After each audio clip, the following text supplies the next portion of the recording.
Hi guys, welcome back to Transits and Tactics. We are under the influence of the gate 24, which is the gate of returning. It is an ajna center gate, so it's a mental gate, and it is a lot of mental energy that we're going to experience this week, or probably already experiencing. And all energies can show up as very positive or can show up as very negative too. So just beware that this is the gate of the mind. That means that you might have like obsessive thinking about something. And here's where being discerning about what you give energy to is so important, especially with the mental energy, with the chatter, because we have the power to sometimes say, why am I thinking about this?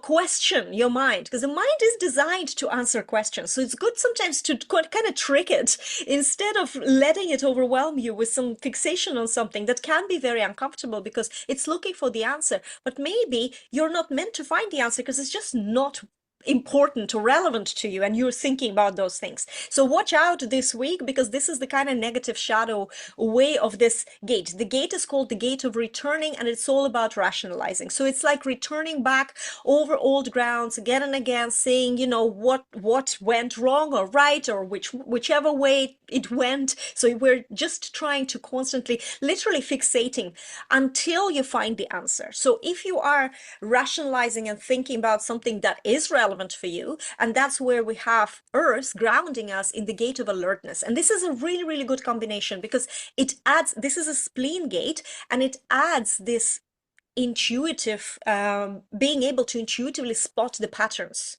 or trends that are emerging. And I am definitely experiencing this week. Last week I published my second book. I'm so excited. It went really, really well. And I said, no more books. The moment I published it, I said to my husband, Jim, no more books. And I'm already outlining the third one. Not just outlining, I am dictating chapters. My mind is so on it, because intuitively I can see, and I can see how this transit is showing. Intuitively, I got the answer on what area needs to be expanded from the previous book, so now I can expand that. So I'm allowing these, downloads to come. There is a lot going on in my head, and when I was preparing for this recording, I thought I'm going to talk about myself because it's like an example. Right? And this is exactly what is happening in general. It's a lot of mental energy. You're processing, rationalizing what's good, what's not, how can I do something out of the ways that I always did in my mastery, so to speak? How can I express myself in new ways? How can I find inspiration? Because this is an energy that you're going over old grounds, but you can get stuck in that. It's that energy of doing the same thing and never moving out of the sameness. And that can be very heavy, and there's no progress in that.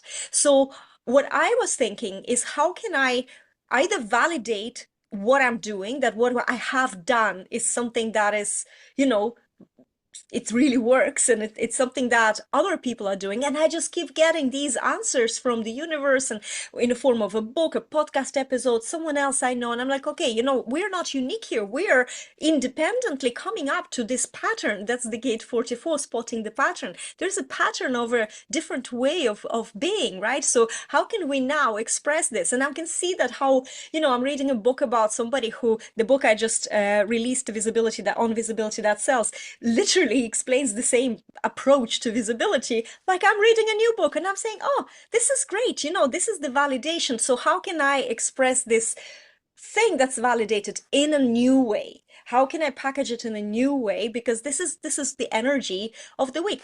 And the other thing as well, because it's so mental, it's so easy to go into mental overdrive and be really tired. So it's really good to rest. This is not the time to take action. Depending on defining what taking action is. So for example, for me, I'm not going to probably sit down and write this book during this transit, but I'm definitely capturing all the insights. I have a notebook with me. When I don't have a notebook, I send myself WhatsApp notes, voice notes. If I need to talk about this, I have a dictation app if I feel like I have more time. I went for a dog, for example, a dog walk today in the park, and I just sat on the bench there and dictated, because something was coming out. Is this the actually ready to go into the book content? I don't think so. But the editing, the polishing, all the other action, the publishing can take place later. Right now, it's really important that we take this, the insights, that are coming in. And then the harmonic gate is also the gate of the head center 61, which is like a download. It's a gate of mystery of or inner truth. It's such an amazing mystical connection gate. So there is more downloads that can come in. There's much faster pace that the mind can work in if you have that gate in your design. I actually don't, but for you. So flashes of inspirations, you are downloading. Your goal this week is to just capture those insights. The action on these insights can happen later because it's not about doing it all in one go. So that's where a lot of overwhelm can happen because we think we need to do things just as the idea comes, and then we get so overwhelmed. But we don't. We can park, the doing and just work on the ideation, and then something else that is at the stage of completion can be completed. So we can work, and I really love that. It's another thing I just picked up in another book I was reading about a conveyor belt approach to visibility. So some things are doing conveyor is like when different machines are doing different things, but it's all happening at the same time. So there's much more productivity, more outcome. And I think that this is such a great way to approach everything because you don't have to necessarily overwhelm yourself to say, oh no, I can't move to there until I complete this. This is going to take long. So these are the kind of things that are happening right now on this transit. What I suggest, take a digital detox. Allow yourself to be with your own thoughts. Stare at the wall. It's actually quite a good way of daydreaming, and then allowing the imagination to serve you. Open your mind for those downloads. Anita, how are you experiencing this? I know it's only early days, but still, I think it's a lovely energy. Yeah, absolutely. No, I enjoy this energy as well. And with this gate 24, it's important that we realize, or I would take this deeper this week, simply because while the gate 24 and 44 are the sun and earth, we also have the gate 45, 21 defined this week. 45 defined by Jupiter and the gate 21 by Mercury. So this is money energy. So as Juliette said, open up to the possibilities and, go with them to the point that they might not be the end game. But with the money energy and manifesting and this energy, what can happen is you can get stuck in a mindset rut of, oh no, I've no money. Oh no, I've no money. I can't see where it's coming from. And that gate 24, you'll rationalize why you've no money, the whole story around it. So this week, because it's Jupiter and Mercury defining this money energy, it's how you talk about money is really important.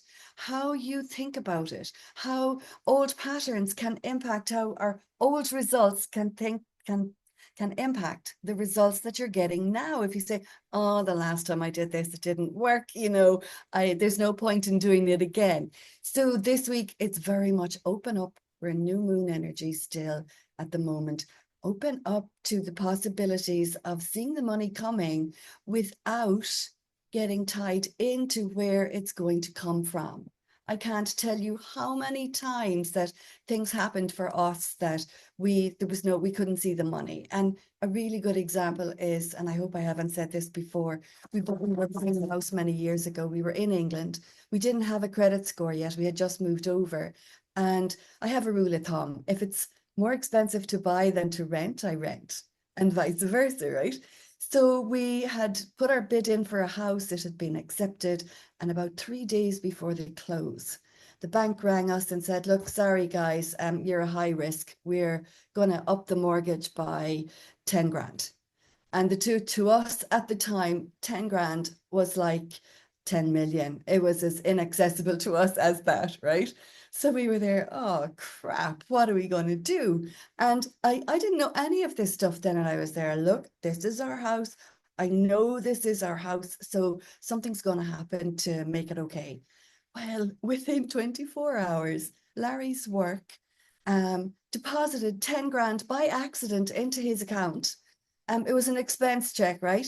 Landed it into the account. And when the bank managers were assessing our account again, they were there, oh, these guys were able to pull up 10 grand over 24 hours. Okay.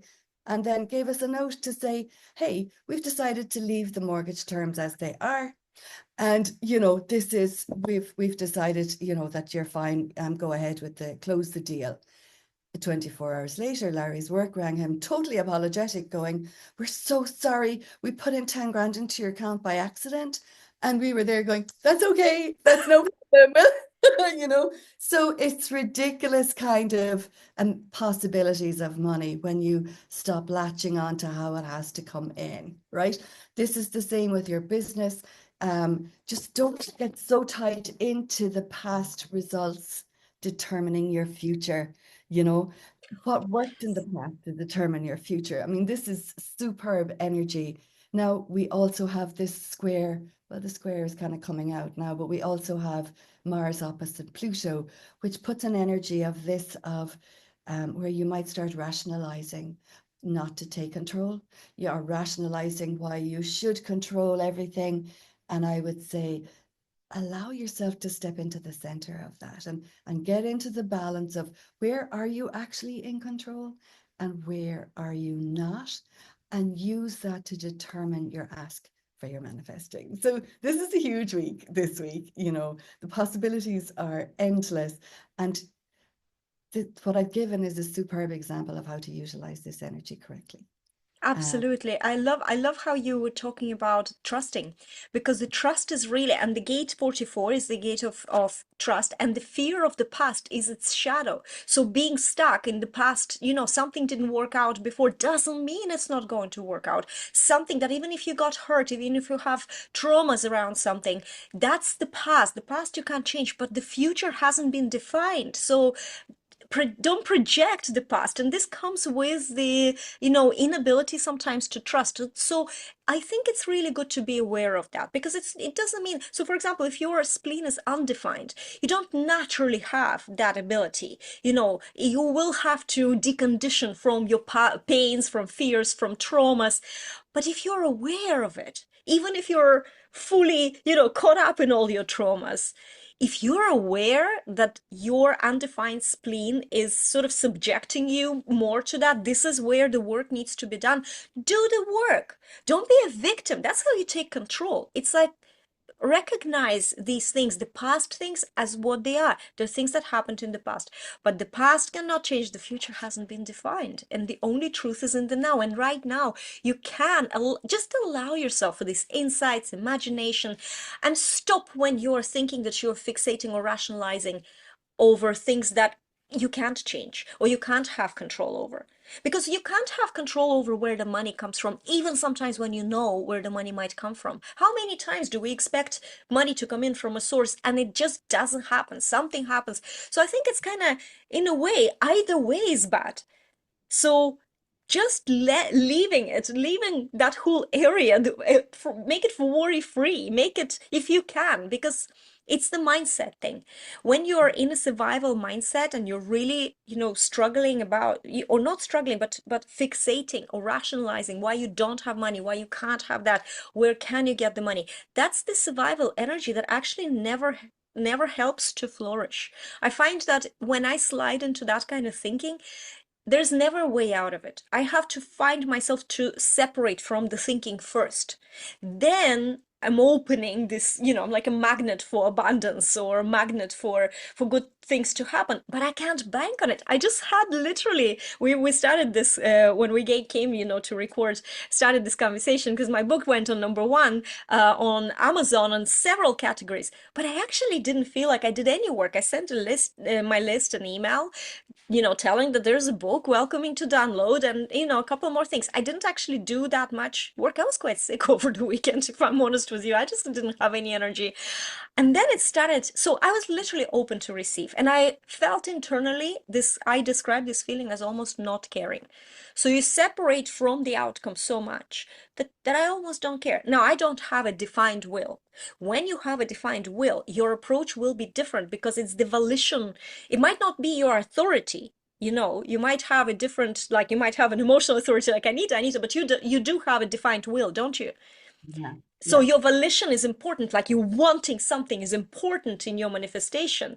Whereas in my case, I have to not care because I have a completely open will center. I need to be separate from caring and then being open to receive anything in any form. And so, this morning I thought, okay, it's a few days since I launched the book and it's still number one in so many categories. I'm like, what's Yeah. going on? But No, again, I'm just trying to be disconnected from, latching on, because that's not a very healthy energy. So just sharing how I how I that's personally do it. perfect there, actually.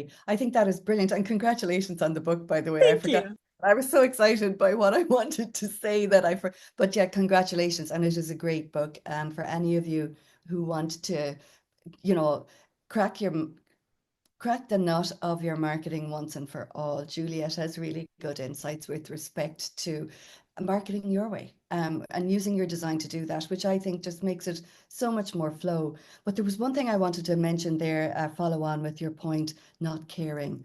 I think that is really critical, that it's a detachment you're talking about, that I'm detached from the result. I'm not I'm okay with it, and I'm okay with if it doesn't happen, I'm okay if it does happen. What I noticed recently, and this is literally throwing out as a point, is that when my client starts, and I might say it myself, oh, I can't be bothered. I that's a very different energy to detached. Mm. So I'm not in, I don't care. I'm not interested is very different to I don't care. I'm good with the result either way. The one energy is bringing the universe in, saying, yeah, well, if you're not bothered, you're not bothered. Let's take it away. Mm. Opposed to detached, I'm open to whatever result comes. I'm open to receiving. Now the energy can move into your space, or the money, or the opportunity. I just wanted to say that because it's just the subtleties are so fine. There's such fine adjustments that can be the Yes. difference of the tap dripping or the tap flowing. And you just described it there beautifully. I just wanted to highlight it because it That is. is actually really, really cool. And I will add to that because I feel like this is something I preach. Focusing within. For example, with my book, I was very tired. I did so much. I edited my first book, and then on the back of that, because I was on the ball and I thought, I'm a projector. I don't have consistent energy even with things I love. I need to, go and do it. And I couldn't believe that I finished the second book that was there, kind of waiting to be a couple of chapters needed to be finished and editing. And I got exhausted. I got exhausted so much. I don't remember being this exhausted after a project. So when it came to publishing it, I actually took a whole week just because I just couldn't even think about it. But the difference between like I'm not bothered or when I came back, you have to restore your energy first. You have to do when you are not I don't mean completely in 100%, but you can't run on empty. You have to go back to the operation zone. For me, it's like 60 to 80% is good enough. I can kind of then do something. And that's where I was. And so then it was more about self recognition. So I've written a book, I've posted it. It took actually days to publish, to be, like reviewed by Amazon, especially the Kindle. I already had the paperbacks and everything live, but the Kindle was just still pending.